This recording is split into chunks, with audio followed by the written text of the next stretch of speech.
ప్రపంచ సంగీత దినోత్సవం సందర్భంగా ప్రముఖ సంగీత విద్వాంసులు, మృదంగ విద్వాన్ డాక్టర్ వంకాయల వెంకటరమణమూర్తి గారితో ప్రత్యేక ముఖాముఖి కార్యక్రమం వింటారు.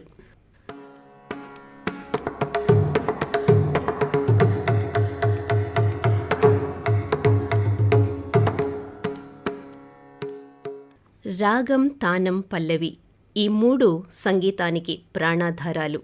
కాలాన్ని సైతం మరపించి మానసిక ఆనందంతో పాటు ఆరోగ్యాన్ని అందించే శక్తి సంగీతానికి ఉంది అనడంలో అతిశయోక్తి లేదు.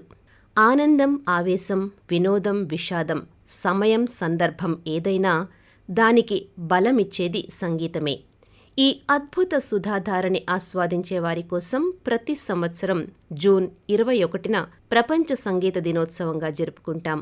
ఈ నేపథ్యంలో మృదంగంలో నిరుపమాన ప్రతిభ కలిగిన సంగీత కళాభారతి, సంగీత సుధానిధి, మృదంగ మార్తాండ, నాదోపాసక, మృదంగ నాద నభోమణి బిరుదాంకితులు, ఆంధ్రప్రదేశ్ ప్రభుత్వ ఉగాది పురస్కార గ్రహీత, ఆకాశవాణి జాతీయ పురస్కారాల్లో ప్రథమ స్థాన గ్రహీత, శ్రీ కంచి కామకోటి పీఠం ఆస్థాన విద్వాన్ డాక్టర్ వంకాయల వెంకటరమణమూర్తి గారు మనతో ఉన్నారు.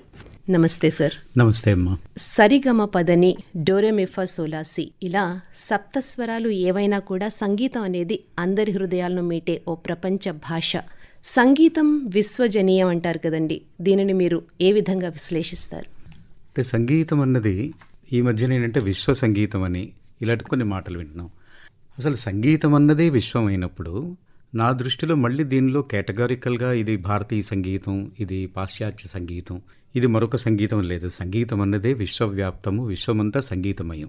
నిత్య జీవితంలో చూసుకున్నప్పుడు తల్లి పిల్లడికి జోలపాడినప్పుడు కానీ, లేదా ఒక గిలక చప్పుడు కానీ, మన హృదయ స్పందన కానీ, నిత్య జీవితంలో మనం నడిచే నడక కానీ, ఇవన్నీ తీసుకున్నప్పుడు ఇవన్నీ లయాత్మకము, స్వరాత్మకమే.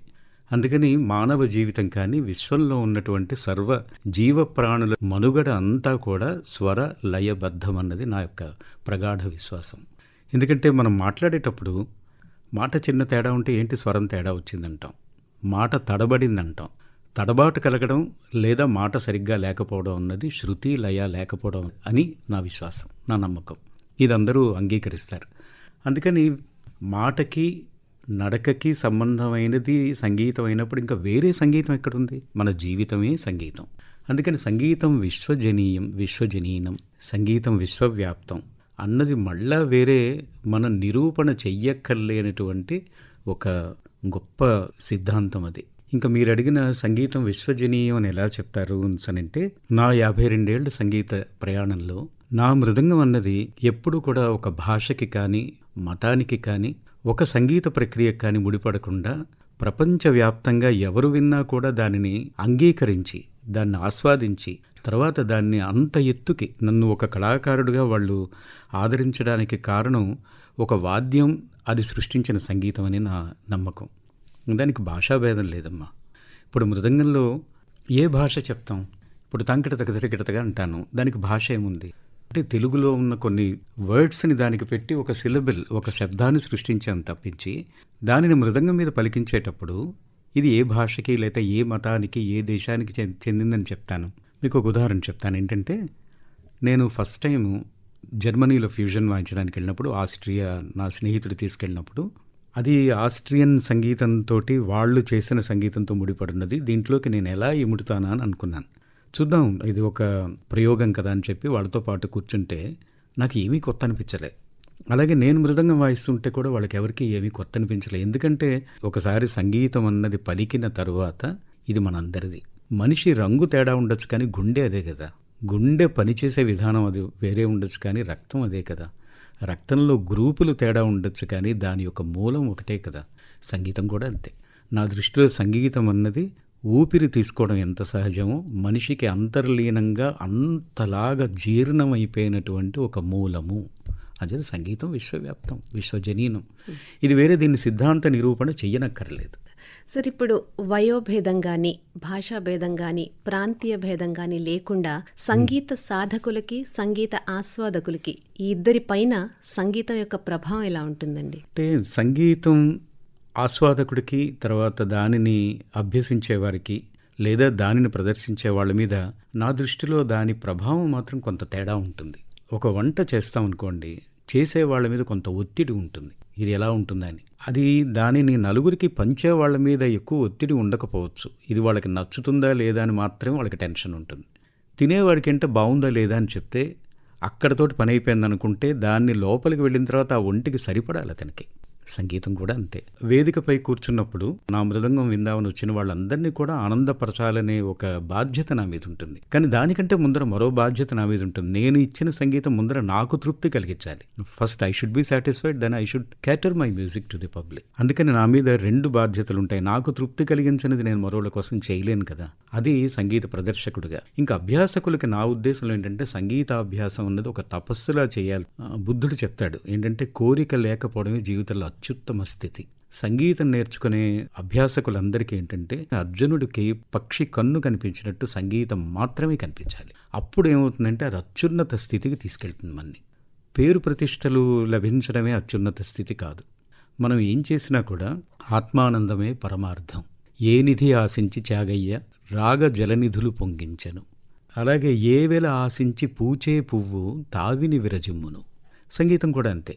అభ్యాసకుడికి ఉండాల్సింది ఏంటంటే తను ఒక గొప్ప తపస్సు చేయడానికి భగవంతుడి చేత నియుక్తమై అదృష్టం కలిగింది అన్న భావన ఉండాలి. అందుకనే సంగీతంలో సంగీత కళాకారుడు, సంగీతజ్ఞుడు, సంగీత తపస్సులు ఆ సంగీతం కోసమే పుట్టిన వాళ్ళు ఉంటారు. అయితే ఇది అభ్యాసకుడికి ఉండాల్సింది ఏంటంటే నేర్చుకోవడం. అంచేత వాళ్ళకి ఉండే ఆ ప్రెషర్ అనండి, ఒత్తిడేనండి, లేకపోతే వాళ్ళ మీద ఉన్న బాధ్యత వేరు. వినేవారికి ఏంటంటే వాళ్ళకి అక్కడికి వచ్చి వినేంత వరకు కూడా వాళ్ళ మీద ఒత్తిడి కానీ లేకపోతే మరొకటి కానీ ఉండదు. వాళ్ళు ఒక మంచి వంటకం ఏదో తినడానికి వెళ్తున్నాం అనుకున్నట్టే మనం వెళ్తాం. అక్కడికి వెళ్ళిన తర్వాత మనకు మనసుకి నచ్చడం నచ్చకపోవడం ఇవన్నీ కూడా వ్యక్తిగతమైనప్పటికీ ఒక మెడిసిన్ తీసుకున్నప్పుడు కంపోజిషన్ తెలియకపోయినా, అందులో ఉన్న కెమికల్స్ తెలియకపోయినా ఎలాగైతే మన మీద పనిచేస్తుందో అది సంగీతం అన్నది విన్న తర్వాత తప్పకుండా మన మీద పనిచేస్తుంది అది. అందుకని వినేవారికి ఏంటంటే దాని ప్రభావం తప్పకుండా వాళ్ళ మనస్సు మీద ఖచ్చితంగా ఉంటుందమ్మా. అందుకని ఒక కళాకారుడి మీద ఉండే ప్రభావం, ఒక అభ్యాసకుడి మీద ఉండే ప్రభావం, దానిని వినేటువంటి శ్రోతల మీద ఉండే ప్రభావం వేరుగా ఉంటుంది. నేను ఒక్క మాట చెప్తాను ఏంటంటే, నేను ఒకసారి చాలా గొప్ప వైద్యుల్ని కలిసినప్పుడు ఆయన నాకేం చెప్పారంటే, ఏమయ్యా మీరు మృదంగం వాయిస్తున్నారు కదా, ఇది మృగీ ముద్ర అని చెప్పారు నాకు ఆయన. అంటే కుడి చేతిలో ఈ చూపుడు వేలుతో మీటేటప్పుడు సూర్యనాడికి వెళ్తుందని, ఎడమ చేతి ఈ మధ్య వేలుతోటి గమకం వాయిస్తాం, అది చంద్రనాడి అని. 72,000 నాడులు ఇవన్నీ కూడా వెళ్ళి సుషుమ్న నాడి ఇవన్నీ కూడా చెప్పంటే, ఇంకా నేను మీకు అంత సాంకేతికంగా ఇప్పుడు విశదీకరించలేను, కానీ అది వెళ్ళి మెదడుని ఉత్తేజపరుస్తుందని, అప్పుడు ఒక గొప్ప సమాధి స్థితిలోకి కళాకారుడు వెళ్తాడని, ఇది సంగీతంలో ఉన్న గొప్పదనం అని ఆయన నాకు వైద్యపరంగా నాకు వివరించారు. అప్పుడు నాకు తెలిసింది ఇది ఎంత గొప్పదా అని. ఇప్పుడు ఏమవుతుందంటే ఒక మృదంగ కళాకారుడిగా నేను మృదంగం వాయించేటప్పుడు ఈ యోగ స్థితి నాకు కలుగుతుంది. నేను వినిపించే సంగీతం ద్వారా అది విన్న వాళ్ళకి కలుగుతుంది. అంచేతే the difference between me and the అక్కడ ఉన్న శ్రోతకి ఏంటంటే, నేను ఆ మందుని తయారు చేసి ఇచ్చేవాడిని, అక్కడ శ్రోత దాన్ని వేసుకునేవాడు. సంగీతం అనేది ఒక మహద్భాగ్యం, అదృష్టం అన్నారు. ఈ సంగీత సాధన అనేది పూర్వజన్మ సుకృతం వల్లే వస్తుందంటారా, లేకపోతే ఇంట్రెస్ట్ మీద, ఒక ఆసక్తి మీద సాధన ద్వారా వస్తుందంటారా? అంటే సాధన అన్నది మనిషిలో మార్పు కోసం అమ్మా. ఏ సాధన అయినా సరే, ఇప్పుడు నేను ఇవాళ సాధన చేస్తుంటే నాకు కొన్ని కొత్త కొత్త ఆలోచనలు వస్తాయి. అందుకని సాధన వల్ల మనిషిలో మార్పు వస్తుంది. సుకృతము అంటే ఏంటంటే, మనం కర్మ సిద్ధాంతాన్ని నమ్మితే అదొకలా చెప్పచ్చు. లేనప్పుడు ప్రతి ఇంటిలో కూడా ఏదో ఒక సంగీతాన్ని, అది సినిమా సంగీతం అనండి, కర్ణాటక సంగీతం అనండి, ఏదో ఒకటి వినే ఒక అలవాటు ఉంటుంది. కానీ ఇందులోనే పెట్టాలని తల్లిదండ్రులకు ఒక ఆలోచన కలగడం అన్నది ఒక సుకృతం. ఆ సంగీతంలో పెట్టినా కూడా దాని మీద ఒక మంచి ఇంగ్లీష్ మాట ఉంది, ప్యాషన్, ఒక పిచ్చి. అది సాధన చేసి సంగీతాన్ని పూర్తి స్థాయిలో జీవితానికి ఒక ఉపయోగపడే పరికరంగా, ఒక వస్తువుగా, ఒక విషయంగా, ఒక యోగంగా తీసుకోవడం అన్నది అదొక సుకృతం. ఒక మంచి విద్యార్థికి మంచి గురువు దొరకడం మరొక సుకృతం. మంచి గురువుకి మంచి విద్యార్థి దొరకడం సుకృతం. ఇవన్నీ అయిన తర్వాత మనం నేర్చుకున్న సంగీత విద్య ప్రకాశం అవ్వడానికి భగవంతుడు తోడ్పాటు చేయడం అనేది మరొక సుకృతం. ఇంకా అది ఏ మాటైనా పెట్టండి, పూర్వజన్మ సుకృతమా లేకపోతే మన అదృష్టమా. ఒక మహానటుడు చెప్పినట్టు, గుమ్మడికాయంత ప్రతిభ ఉన్న ఆవగింజంత అదృష్టం ఉండాలట. ఆ ఆవగింజే సుకృతం. పిల్లలలో ఈ సంగీత సాధన అనేది ఎటువంటి ప్రభావం చూపిస్తుందండి? చాలా మంచి ప్రశ్నమ్మా ఇది. ఎందుకంటే నేను ఒక ఉపాధ్యాయుడి కొడుకుని. నేను, మా నాన్నగారు ఆంధ్రదేశంలోని అత్యంత ప్రాముఖ్యత కలిగినటువంటి ఉపాధ్యాయులు ఆయన ఒకరు. ఎన్నో అవార్డ్స్ తీసుకున్నారు ఆయన. తర్వాత మన ఆకాశవాణికి వచ్చారు, మీకు తెలుసు కదా, వంకాయల నరసింహ గారు. ఆయనకి ఈ సైన్స్ తర్వాత మ్యాథమెటిక్స్ ఇవన్నీ చెప్తున్నప్పుడు డియుఓ వాళ్ళు కూడా అక్కడికి వచ్చి ఎప్పుడైనా ఇన్స్పెక్షన్కి వచ్చినప్పుడు అనేవారు వంకాయల నరసింహ గారు చెప్పడానికి అందులో ఏముందండి సులువుగా చెప్తారు, ఆయన సంగీతం వాడు. ఒక సోనోమీటర్ గురించి చెప్పాలంటే సోనోమీటర్ అన్నది ఏంటంటే దానిలో మనం ఫ్రీక్వెన్సీ మ్యాచ్ చేయడం ఉంటుంది. ఒక ట్యూనింగ్ ఫోర్క్ తీసుకొని దాన్ని ఒకసారి ట్యాప్ చేసి ఈ సోనోమీటర్ వైర్ మీద ఎక్కడ ఫ్రీక్వెన్సీతో అది మ్యాచ్ అవుతుందో మనం చెప్తే దాని మీద ఉన్న రీడింగ్ ఫోర్క్ మీద ఉన్న రీడింగ్ మ్యాచ్ అయితే మీరు చేసిన ఎక్స్పెరిమెంట్ మీకు ఫుల్ మార్క్స్ పడతాయి. మ్యూజిక్ వాడికి ఏమవుతుంది, ఈ ఫోర్క్ను కొట్టగానే టంగన శబ్దం వస్తుంది, శృతి వస్తుంది, సా అని వస్తుంది. ఈ తీగ మీద జరుగుతున్నప్పుడు ఎక్కడ సా వస్తుందో పట్టుకుని రెండు మ్యాచ్ చేస్తాడు. కొంచెం చాలా ఈజీ. తర్వాత మ్యాథమెటిక్స్ తీసుకుంటే పాడే స్వరాల్లోని వాటిలోని కూడా అదొక మెలోడియస్ మ్యాథమెటిక్స్ అనుకుంటే మృదంగ గణితం అని ఒకటి ఉంది. ఒక చిన్న జతి వినిపిస్తాను మీకు. తకిటతం తకిటతం తకిటతం తదిగిండత తకిటతం తకిటతం తకిటతం తదిగిండత తదిగిండత తకిటతం తకిటతం తకిట కిడతగ దరికిడత కిడతగ దరికిడత కిడతగ దరికిడత తకిటతం తదిగిండత తకిటతం తదిగిండత తదిగిండత తకిటత తదిగిండత తదిగిండత తదిగిండత తత్వం తదిగిండత తదిగిండత తదిగిండత తత్వం తదిగిండత తదిగిండత తదిగిండత త. ఇప్పుడు నేను ఇలా అంటే మీకు మామూలు శబ్దంలా అనిపించింది. I will explain the mathematics behind this. తదిగిణత అన్నది 5 అక్షరాలు. ధీ గీణ త. ఇలాగ జతి అంటే 32 టైమ్స్ రిపీట్ అవుతుంది. సో ఇందులో ఉన్న అక్షరాలు ఎన్ని అంటే వాడు 1 2 3 4 లెక్క పెట్టకలే. 32 × 5 160. తదీంగిణత అనే శబ్దం అంటాడు అనుకుందాం, అది 6. 32 × 6 192. సో ఏమవుతుందంటే మృదంగం వాళ్ళు పాడేవాళ్ళు సంగీతం వాళ్ళు పాడుతున్నప్పుడు ఒక మ్యాథమెటిక్స్ ఉంటుందమ్మా అందులో అంతర్లీనంగా. అందుకని నేను చాలా మందికి చెప్తాను, good mathematicians are good musicians, good musicians are good mathematicians. ఎందుకంటే రెండింటికి వెనకాతలు ఉన్నది లాజిక్. ఈ రోజు మీరు చూడండి సంగీత విద్వాంసులు చాలా మంది బ్రైట్ అకాడమిక్ కెరియర్ వదిలేసి ఇందులోకి వచ్చేస్తున్నారు. మేము కూడా అంతే. సంగీతం మనసు మీద చదువు మీద అన్నిటిని ఏకాగ్రత పెంచుతుంది. ఇప్పుడు మా దగ్గరికి వచ్చినప్పుడు మేము వాళ్ళకి చాలా విషయాలు ఉంటాయి, అవన్నీ చెప్తాం. దానివల్ల ఒక డిసిప్లిన్ వస్తుంది. అందుకని చదువుకి ఇది ఉపయోగపడుతుంది, కానీ చదువుని వెనక్కి లాగేది కానీ ఇవి కాదు. చాలా ఉపయోగకరం అమ్మా అభ్యాసకులకి. ఓకే సార్, మీ మృదంగ ధ్వని వినిపించని ప్రదేశం ప్రపంచంలో ఉన్నాయంటే టిప్స్ మీద లెక్క పెట్టుకోవచ్చు.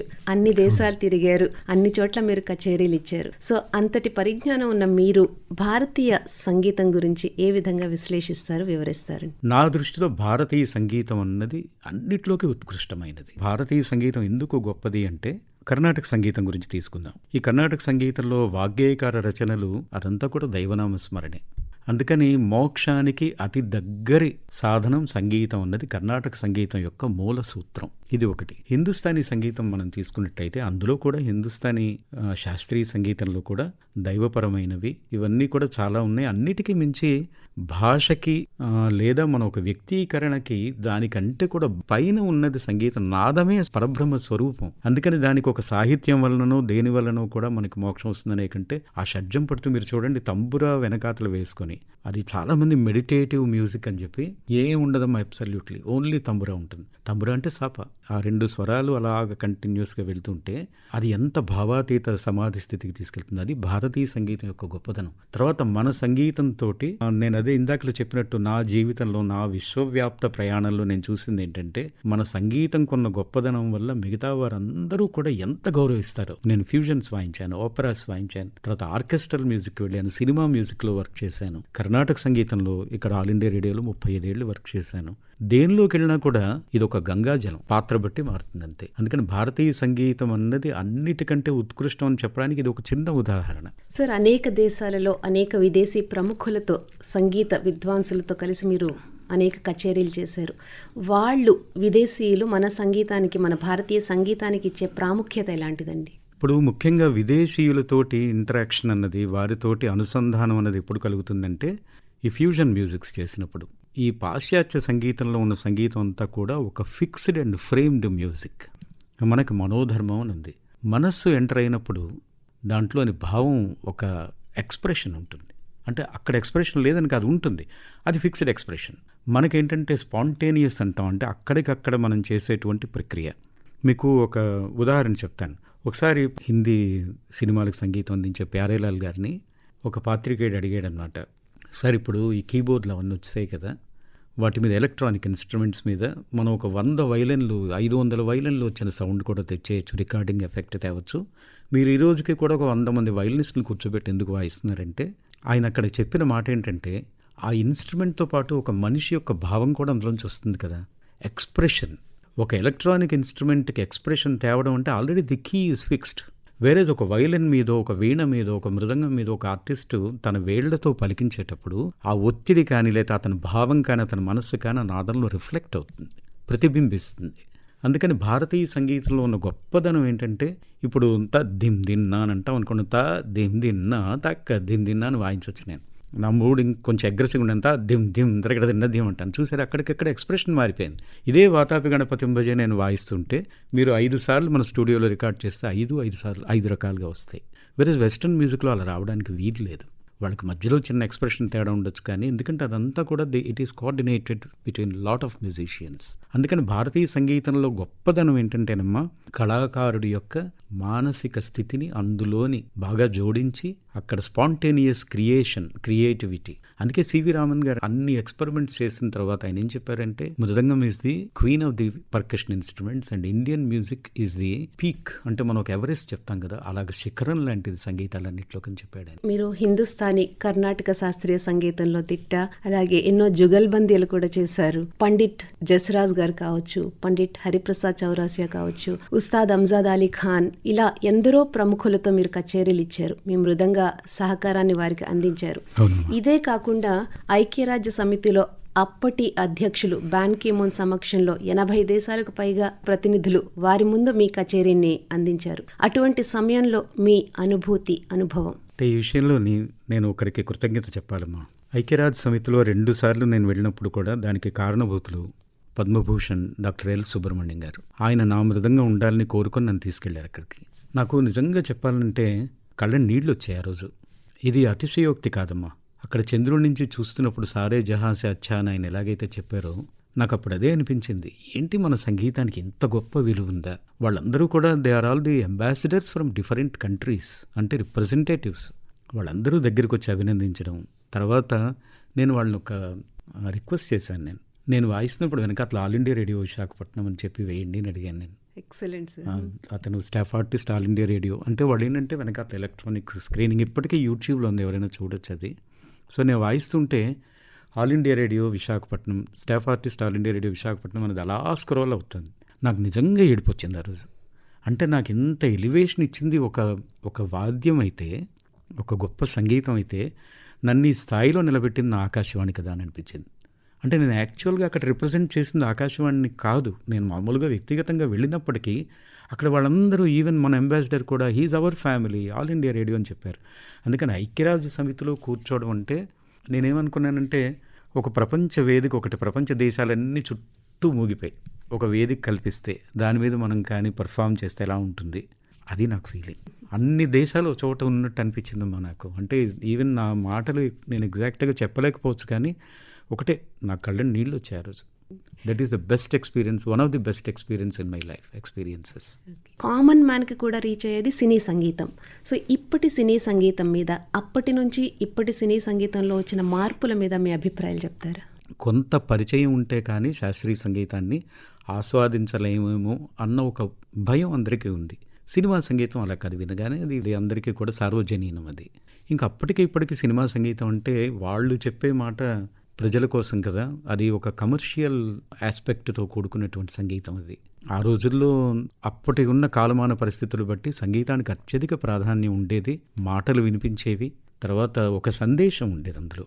రాను రాను మరి ఇప్పుడు పరిస్థితులు మారుతున్నాయి. మేము ఇక్కడ కూర్చొని సినిమా సంగీతం గురించి చెప్తే వాళ్ళు బాధపడతారు, ఎందుకంటే వాళ్ళు కొన్ని కోట్లు ఖర్చు పెడతారు దాని మీద.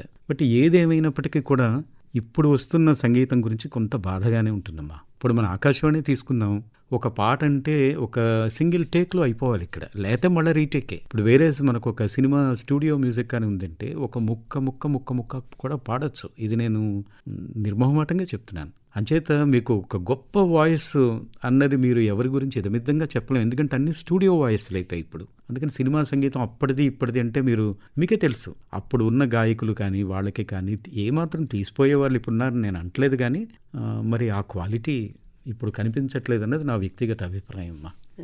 సంగీతం అన్నది వినిపించట్లేదు ఎక్కడో తప్ప. సినిమా సంగీతం అని అనకూడదు, ఇది ఒక శబ్దాల హోరు. కానీ అలాగని నేను ఎవరిని నిందించట్లేదు, ఎందుకంటే మళ్ళా చెప్తున్నాను, నేనేదో డిప్లొమాటిక్గా చెప్పట్లేదు. నేను చాలామంది నాకు సినిమా సంగీతంలో ఉన్న దర్శకులు నాకు చాలా వ్యక్తిగతంగా స్నేహితులు నాకు. వాళ్ళు బాగా చేయగలరు కూడా. అంచేది ఇది కమర్షియల్ వేయబిలిటీ ఉన్న ఫీల్డ్ గురించి మనం ఏం చెప్పలేము అంతే. ఒక సంగీత ద్రష్టగా సంగీత సాధకులకి, శిక్షకులకి మీరిచ్చే సూచనలు, సలహాలు ఏంటండి? సూచనలంటూ ప్రత్యేకంగా ఉండవమ్మా. సంగీతంలో ఇలాగని వివరింపలేము, చాలా స్వానుభవ వేద్యం అంటారు ఆయన త్యాగరాజస్వామి వారు. ఆయన నీ చిత్తము అన్న ఒక కృతిలో గురువే చిల్లగింజ, గురువే భాస్కరుడు, గురువే సత్యము, గురువే నిత్యము.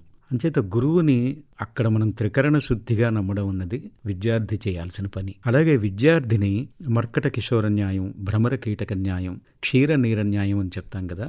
మనకి సంగీతం అభ్యసించినప్పుడు ఏ ఆశ ఉంటుందో మన దగ్గరికి వచ్చిన శిష్యుడు కూడా అదే ఆశ ఉంటుందని గురువు తప్పకుండా గ్రహించాలి. అప్పుడేముందంటే మనసు విప్పి సంగీతం చెప్పి వాళ్ళని తయారు చేసి తనంతటి వాడిని చేసేటువంటి అవకాశం లభిస్తుంది గురువుకి. అందుకని అభ్యాసకులకు నేను చెప్పేది ఒకటే ఏంటంటే, a student should not be the xerox copy of the teacher. అలా అవ్వడానికి ట్రై చేయకూడదు. They are all the different fingers of the hand, unique different fingers.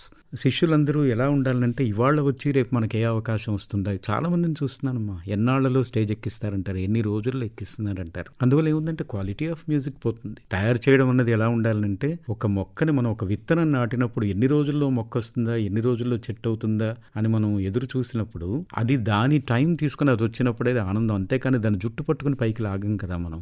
ఇది అంతే. సంగీతం అన్నది ఏంటంటే బాగా శ్రద్ధగా నేర్చుకోండి. అందుకని బాగా త్రికరణ శుద్ధిగా నేర్చుకోండి. సంగీతం అన్నది ఒక యోగం, ఒక తపస్సు చేయడానికి సిద్ధపడినప్పుడు కొన్ని త్యాగాలు చేయాలి, తప్పదు. ఇది నేను నా జీవితంలో నేను చేశాను. నేను దాని యొక్క పరిపూర్ణమైన ఆనందాన్ని నేను అనుభవిస్తున్నాను ఈరోజు. సార్, మీ మృదంగ ధ్వనులనేది ఆకాశవాణిలోను శ్రోతల హృదయాలలోనూ ఎప్పుడు ప్రతిధ్వనిస్తూనే ఉంటాయి. అయితే ఈరోజు మీ మృదంగ ధ్వని కాకుండా మీ స్వరాన్ని ఒక చిన్న పాటగా మా శ్రోతలకు వినిపిస్తారా? కరుణను చూడుమయ్యా రామయ్య, పరులను వేడనయ్యా మాయ్య, కరుణను చూడుమయ్యా, శరణాగతుడను నన్ విడకయ్య, సరగుణ బ్రోచుటకై రావయ్య, కరుణను చూడుమయ్యా, కరివ్యధ చంద కరుణింపలేద, నారీమణికి అక్షయమనలేద, వారి బ్రోచి నన్విడమర్యాద, నారసింహ పరమునీయరాదా, కరుణను చూడుమయ్యా రామయ్యా, పరులను వేడనయ్యా మాయ్యా, కరుణను చూడుమయ్యా.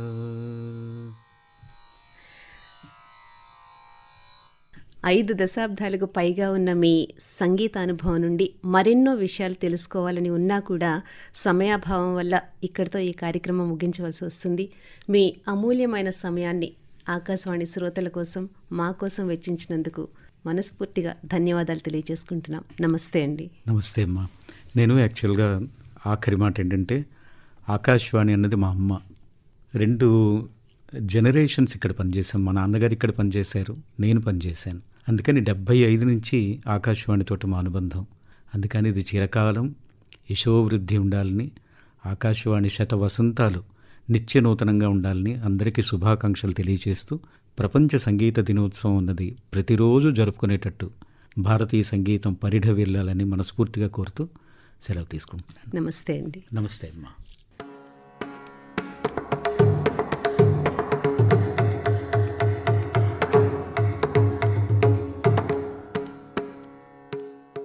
ఇంతవరకు ప్రపంచ సంగీత దినోత్సవం సందర్భంగా ప్రముఖ సంగీత విద్వాంసులు, మృదంగ విద్వాన్ డాక్టర్ వంకాయల వెంకటరమణమూర్తి గారితో ప్రత్యేక ముఖాముఖి కార్యక్రమం విన్నారు. సమర్పణ ప్రాంతీయ వార్తా విభాగం, ఆకాశవాణి విశాఖపట్నం కేంద్రం. వెలువడింది ఆకాశవాణి విజయవాడ కేంద్రం నుండి.